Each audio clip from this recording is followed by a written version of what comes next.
আমি তখন MA pass করা বেকার এক যুবক। চাকরি নেই বলে পরিবার ছেড়ে শহরের বুকে একটি মেসে স্থান নিয়েছি। অনেক চেষ্টায় আমার বন্ধু মোহনের সহযোগিতায় এক বাসায় প্রাইভেট পড়ানোর সুযোগ পেয়ে গেলাম।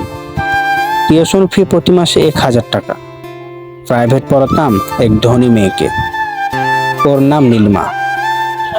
নবম শ্রেণী থেকে ওকে প্রাইভেট পড়ানো শুরু করেছিলাম। ওদের বাসার বারান্দায় পড়াতাম।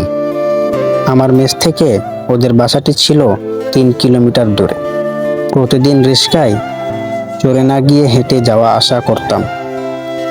কষ্ট হতো, কিন্তু কিছুই করার ছিল না, কারণ দরিদ্রতা ছিল আমার ঘরের দরজায়।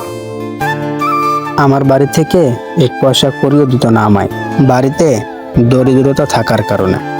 তাই হেঁটে গিয়ে 1 পয়সা বাঁচানোর যে কত উপকার, তা আমার মতো এক বেকার যুবকই ভালো জানে। সাদা একটা শার্ট পরতাম, তা 1.5 বছর আগের পুরাতন একটা শার্ট। শার্টের পিছনে সামনে ঘামের এক অতিরিক্ত পুরাতন হওয়ার কারণে তিলে ধরে গিয়েছিল। তবে সেটা ভিজে না গেলে কালো দাগগুলো কেউ বুঝতে পারতো না। তবে একদিন এক ঘটনা ঘটে গেল। বিকালে নীলাদের বাসায় যাওয়ার সময় প্রতিমধ্যে তুমুল এক বৃষ্টি ঝরে গেল আমার শরীরের উপর দিয়ে। অতঃপর কাক ভেজা হয়ে ওদের বাসায় পৌঁছলাম। ও আমায় দেখে তো হাসি। ও বলল, এ কি অবস্থা স্যার আপনার? অতঃপর নীলিমা আমার ভেজা শরীরটা মোছার জন্য একটা তোয়ালে দিল এবং 1 কাপ চা নিয়ে আসলো। এরপর আবার সে রুমে চলে গেল এবং ওর হাতে দেখি একটা খাম। বুঝলাম আজ ওর টিউশন ফি দেওয়ার কথা, হয়তো তাই দিচ্ছে। সে খামটা আমার হাতে দিয়ে বলে উঠল, স্যার আপনার টিউশন ফি। খামটি বাসায় গিয়ে খুলবেন। আর স্যার, আজ আর আমি পড়ব না, আগামীকাল আবার আসবেন।